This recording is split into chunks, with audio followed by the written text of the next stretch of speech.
feel like you would be a great teacher of like a 4-year-old classroom. Yeah, I know you meant that as an insult, but I'm going to take that as a compliment. Like, you should. Take it as an insult or a compliment? Yes.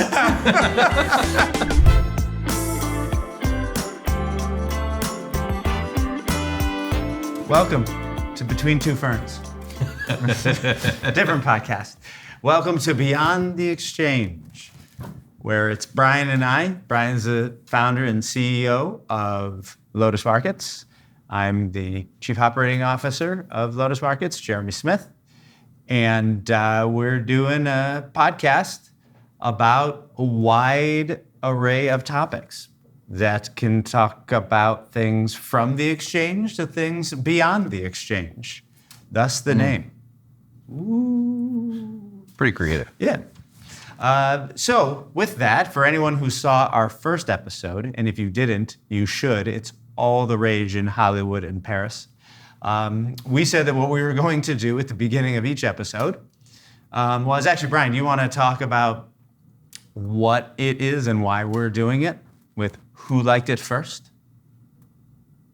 Well, we're doing, the reason behind doing this was that we have one-on-one meetings that we set up each week to be able to talk to different people on our team and just be able to have a relationship, build a relationship. And so that was the genesis of creating the podcast, was just sharing a little bit behind some of those conversations that we have. But we do have a segment that we're implementing where it's Who Liked It First? And the question is between my mom, Sandy King, and Nathan's mom, Kathy Fleming. Nathan's our producer, off camera. He does all the magic. Anything you see pop up on the screen while we're talking, one, we have no knowledge of it. And two, it's the magic of Nathan. That's right. So we talked about the fact that we're going to say who liked it first, because typically anytime we make a post, no matter what the post is, one of those two people like it first. And so in this case, we did our first podcast that launched, I don't know, close to a month ago. Mm-hmm. And Sandy King was the first winner. So congratulations, Sandy.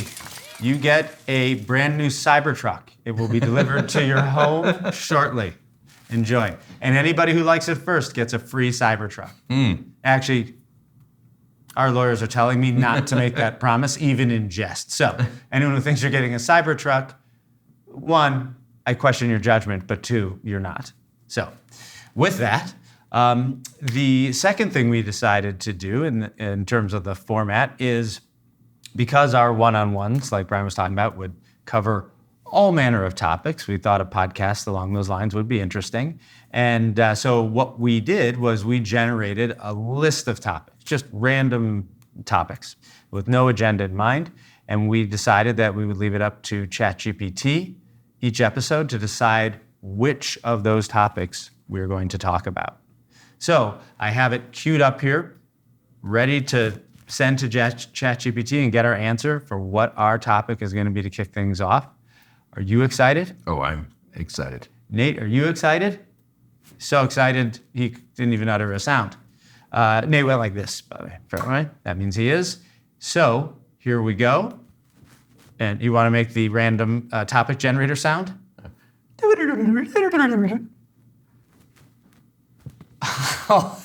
I swear I did not. I did not manufacture this. Wait, is it the Gilded Age? It is. Oh my gosh. Not in general. It's a specific topic within the Gilded Age. Jeremy's favorite time period. Age. Yeah. What do you think the topic within the Gilded Age is? I have no idea. Because you don't know any topics of the Gilded Age. That's not true. No, it's not true.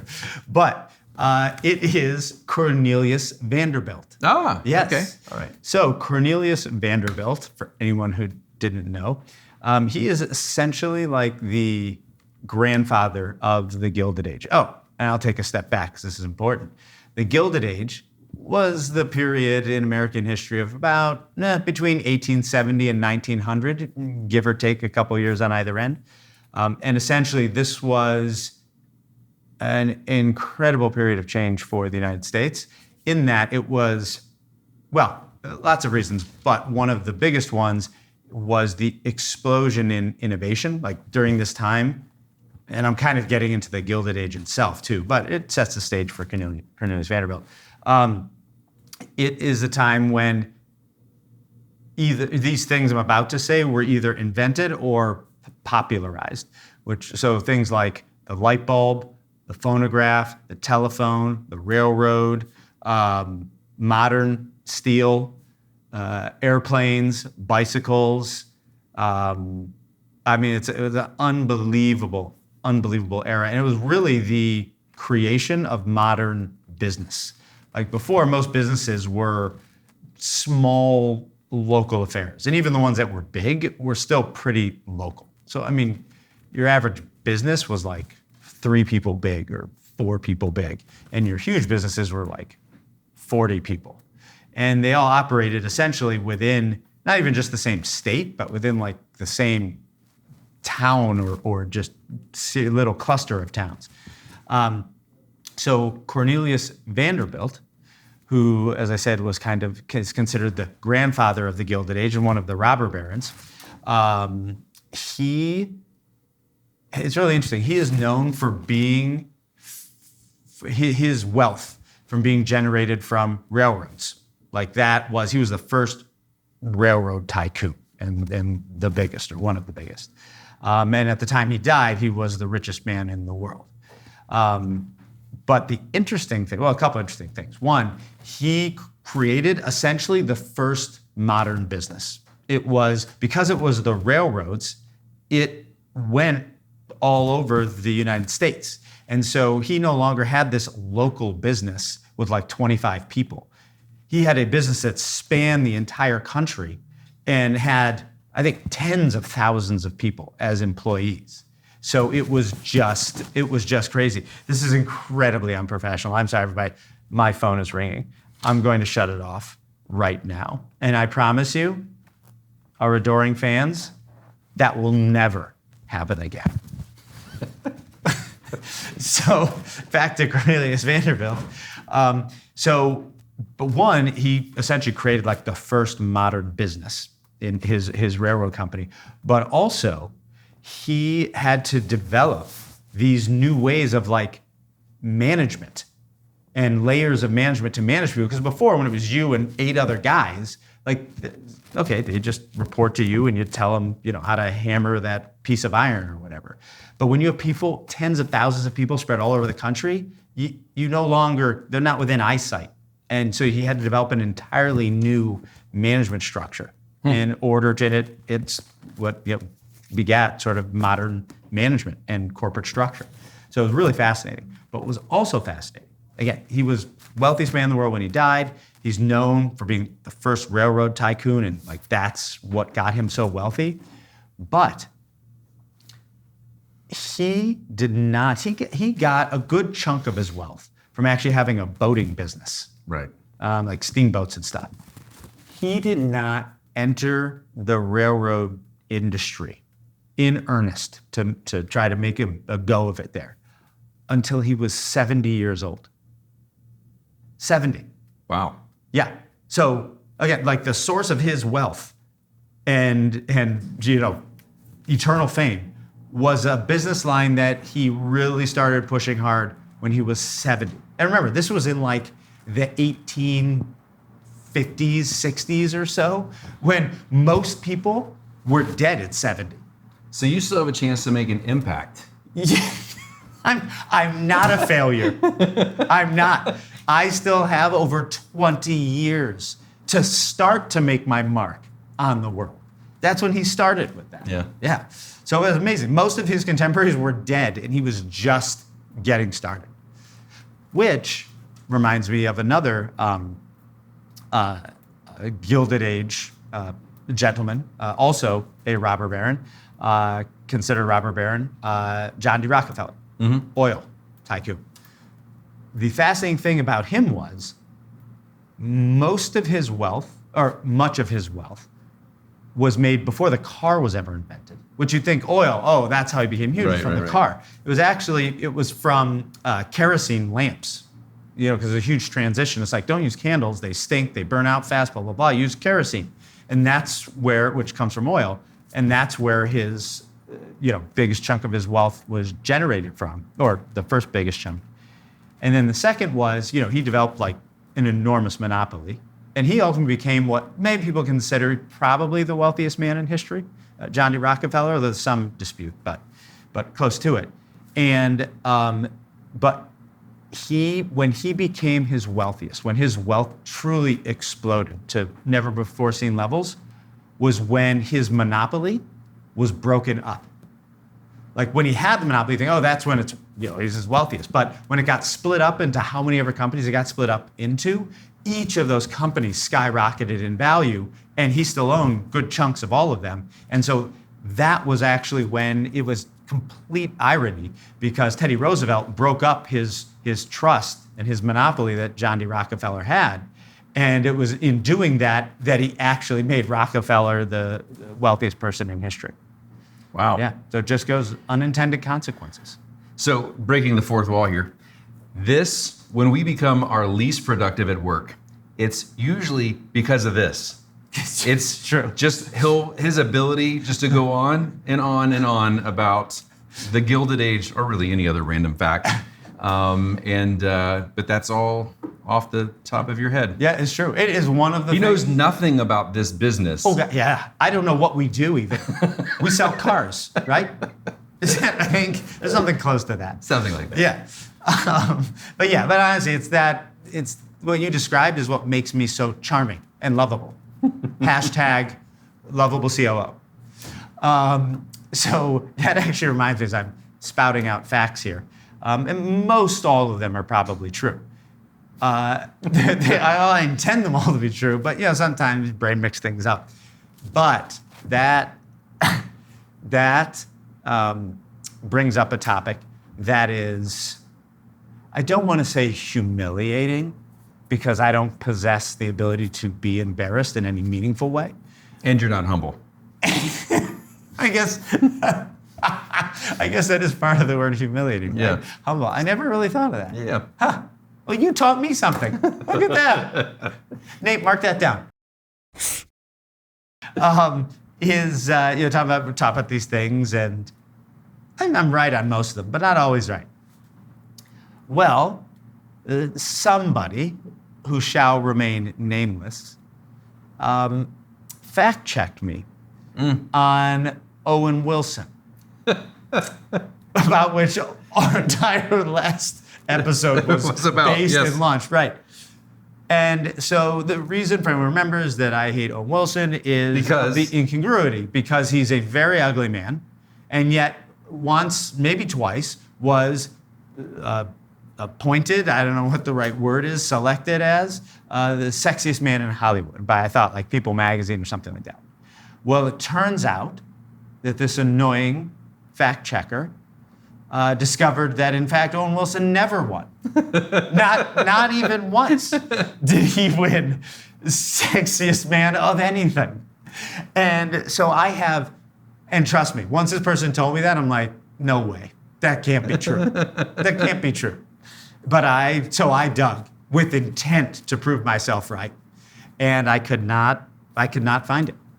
Owen Wilson never won Hollywood's Sexiest Man or anything even like that. Well, there's still a chance. He's still a young buck, and he has until maybe the age of 70 to make his mark. That's right. You're right. If Cornelius Vanderbilt could create a railroad empire starting at the age of 70, then Owen Wilson could become Hollywood's Sexiest Man at any point from that point on. But yeah, so apparently he did not ever win that. And so the entire basis of my hatred for this ugly man is unfounded. And so now you're going to Blockbuster to go get all of the DVDs that you can. Blockbuster video, yeah. I'm traveling to Oregon, to to Bend, Oregon. That's right. The last. So you can get all the Owen Wilson to make it up to him. Yeah, I am. And so I wanted to take this opportunity to apologize, not just to Owen, but to the Wilson family. To Luke and anyone who was tricked into marrying Owen Wilson, and his children, who are probably ugly too. for my unjustified hatred of your father, husband, brother. Yeah. So That was a moment. Yeah. That was a moment. Thank you for that. And this is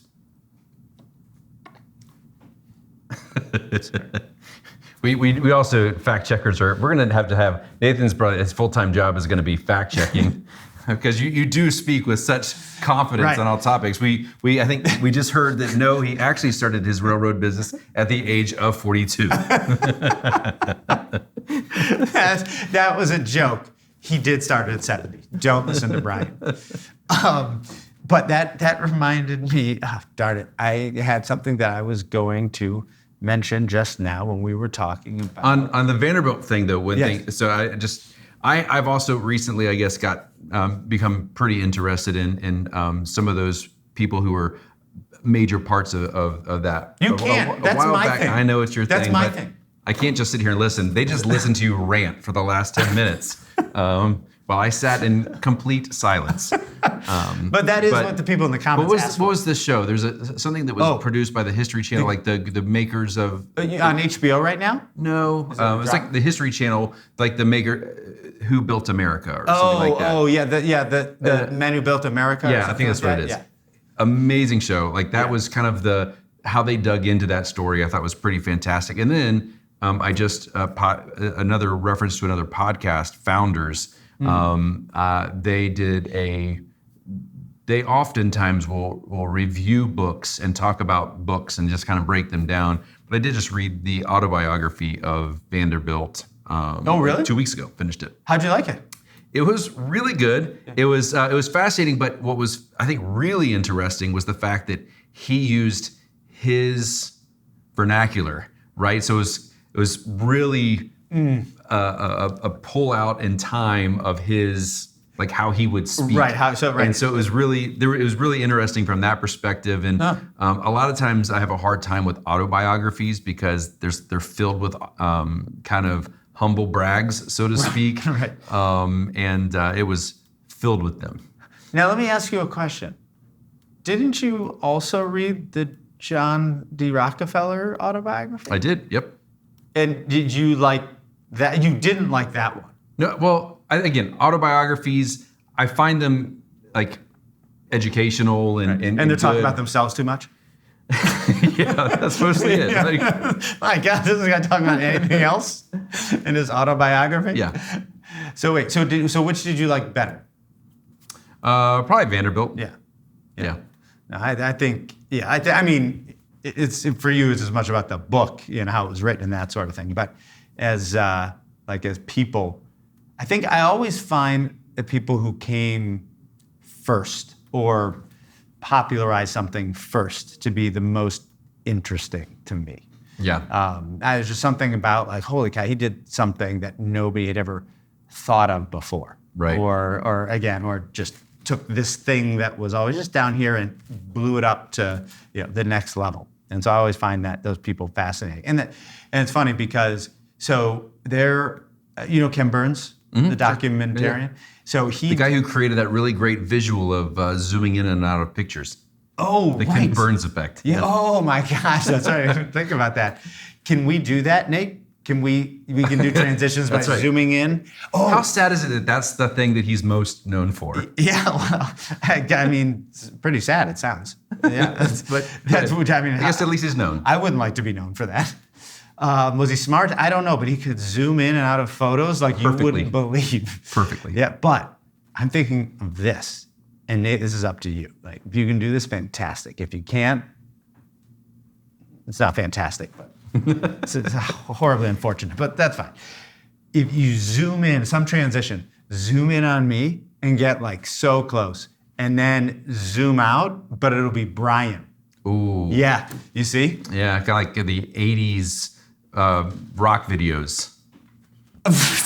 Sure. Was that a way Yeah, it was like transition? the zoom in, zoom out, soft focus. Yeah, it was a thing. I did not know that. Yeah. That's great. Well, and then you put like a picture of one person here and then the other one that's going out over here. Yeah, it's a whole video thing. Yeah. Oh my gosh. Surprised you didn't know that. I did not know that. That's awesome. I love that. That's my new favorite fact. In addition to, oh no, I forgot my new favorite fact. It used to be, my favorite cocktail party fact used to be do you know what a group of crows is called? I think I've heard it, but I don't. What is it? Oh, I don't know. That seemed to be a dismissive tone. Like, I think I did. I don't care because nobody cares. But I mean, we're doing a podcast, so tell me, I guess. That is actually yes, accurate. I read you. Accurate. Yeah, I read you right. right. Yeah, We've known each other for a while, so you wrote that perfectly well. A murder. That's right. A murder of crows. Very Alfred Hitchcock-esque. Yes, or Edgar Allan Poe-ish. Yeah, yes. And so that's another thing. So I forgot my favorite fact, but it has to do with the name of a group of something else. I think it's a group of raven. I think that's what it is. Oh, that's more Edgar Allan Poe-ish, the group of raven, and it's a weird, like a council of raven. But it's not what it is. But it's something that's strange. You have a. Oh my gosh, right I have a computer. I've heard that one of the best things you can do on a podcast is Fact check Google yourself. things. Yeah. You just Google. Brian, actually, you can. Wait, what's a group of raven called? It looks like my Google search is not quite as fast as what I thought it'd be. Oh, okay. An unkindness. That's right. That's it. An unkindness of ravens. Yeah. Thank you, An Nathan. unkindness of ravens. I love that. So that is my new cocktail fact, even though I don't drink. But that's why I need a cocktail fact, because I'm no fun at That's not cocktail true. You don't facts. drink. You love a good lemonade. Oh, yeah. Sure. Lemonade and hot chocolate. Yeah. He has the palate of a 8-year-old girl. I do. I do. Or boy, I don't or know. boy, yeah. Either one. Any 8-year-old. Any 8-year-old. Yeah, any 8-year-old. That is my palate. It's true. I love mac and cheese, chicken nuggets, peanut butter and jelly, like I said, hot chocolate, lemonade. But I love flavored lemonades. Like Wendy's flavored lemonades. I am all about that. All about that. I would give away my first kid for a Wendy's lemonade. We'd like to thank our sponsor, Wendy's. That would be funny. But it is delicious. And whenever I go out with someone and they order like something, an alcoholic beverage to drink, I'll always ask, do you have any flavored lemonades? Which always, whoever I'm with, it mortifies them that an adult man is asking if they have flavored lemonades. I've embraced it. Yeah, and that's what you have to do. You have to embrace me. My consent, but embrace me. And the thing is, what embarrasses them even more is when they do have a flavored lemonade, how giddy I get. I start giggling uncontrollably. I am so happy when they have a flavored lemonade because one, it's rare, but two, it's delicious. Yeah. What's your favorite flavor lemonade? Don't say lemonade. Lemon. I'm not a big fan of lemonade. It's too sweet. You can tell just by looking at me, I try to avoid my sugars. That's how I keep this amazingly just ripped physique. But I do like something that has lemonade in it. By the way, I love that Nate hasn't made a sound all podcast. Hasn't laughed at one thing, but as soon as you start talking about your weight problem, It's a problem now? Yeah. It's a problem? We've elevated to a problem. I don't know if it is. Let's have our listeners vote. Is Brian's weight a problem? Okay, so you're saying about lemonade. So I do like an Arnold Palmer.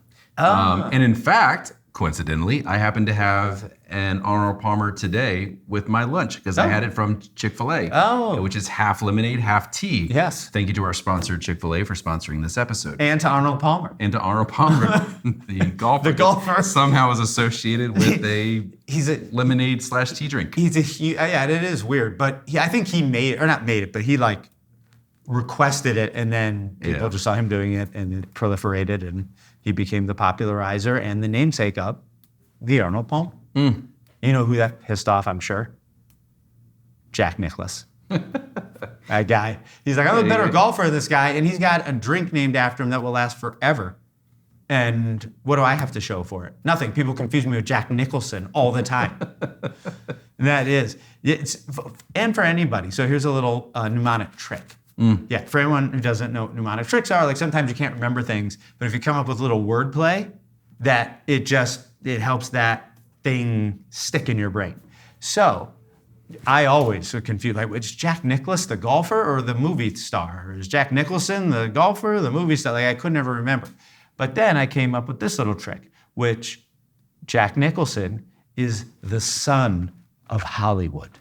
Right? Such a big star. He's the son of Hollywood. So Jack Nicholson is the actor. I don't know that I've ever actually seen someone look so underwhelmed when I've told them something. But visibly, you almost lost your spirit when I told you that little. I guess it was just that I was hoping for so much more. Okay, well then here's one. I have another mnemonic trick that it took me years to develop. Well, not to develop, but for it to occur to me. So, you know stalactites and stalagmites? Sure. Okay, great. Explain to our audience who may not know what stalactites or stalagmites are. Stalactites and stalagmites are they're formations that you'll typically see in caves. One goes from the ceiling to the ground. The other one goes from the ground up to the ceiling. Exactly. And I could never remember stalactites from ground to ceiling. And you need to know this when you're spelunking, right? Yeah. Is it spelunking? I thought it was spelunking. I think you might be right. It might be spelunking. Okay. Well, we should Google that. Hold on, everybody, while we Google it, because again, that's good pod. Spelunk. I like it better when people fact check you after the fact. I think we should do every single thing we say. We should pause and fact check. That makes good podcasting. It does. So it is spelunking. Okay, thank you. You might be thinking of Morgan Spurlock, who the documentarian. That had to. Yeah, that's what course. you were thinking of. Of course. Instead of exploring caves. Right. So, but what you said about the stalactites and stalagmites was right, and I could never remember which was which until, wait for it, stalactites. The difference between stalactites and stalagmites is an M and a T, right? Just so. I'm sorry, I need verbal acknowledgement right, that you're tracking. Like if we were in Japan, you'd be saying, "Hi, hi," because that's what you say in Japan to just show you're actively listening and you're tracking. So stalactites are the ones that hang from the ceiling, which here's the ceiling, here's the stalactite hanging from it. What letter does that look like? A T. A T. Wow. Stalactites hang from the ceiling. And there we go. I feel like you would be a great teacher of like a 4-year-old classroom. Yeah, I know you meant that as an insult, but I'm going to take that as a compliment. Like, you should. Take it as an insult or a compliment? Yes.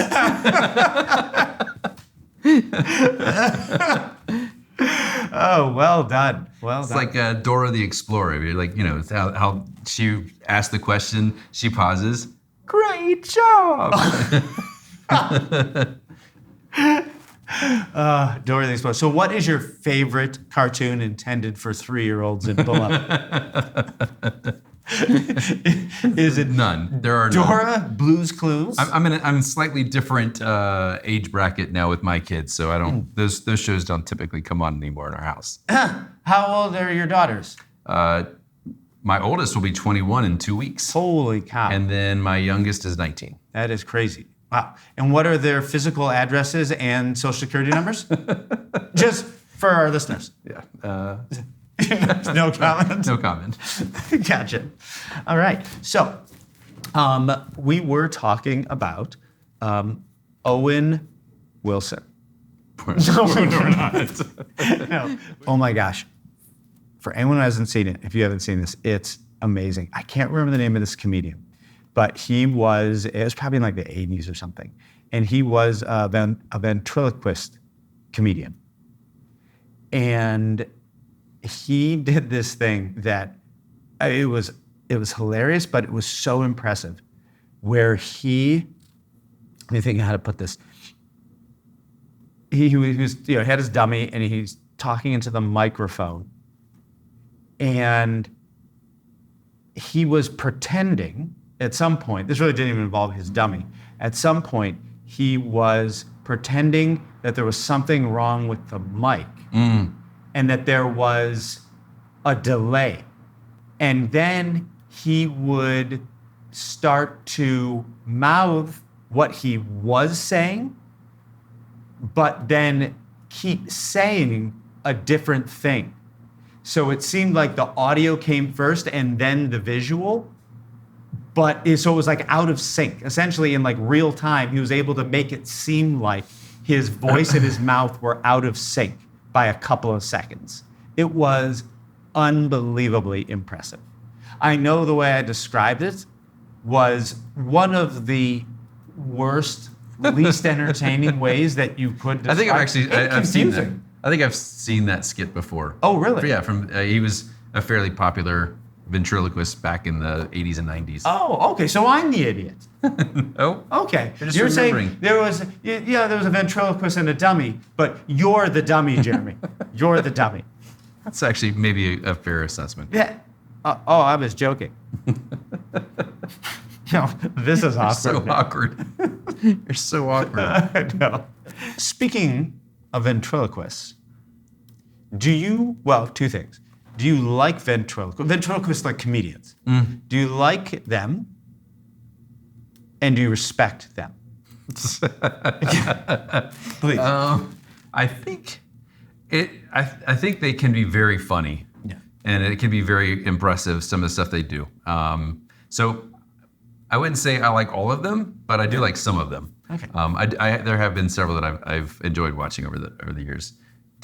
Was it respect? Yeah. Respect. Careful, because you don't know whose grandfather in this room was a comedic ventriloquist. Then yes, I do. Respect them. Utmost respect. Well, for the record, my grandfather was not. He was an attorney. But the other one, I don't know what he was. He got polio. That's all I know about him.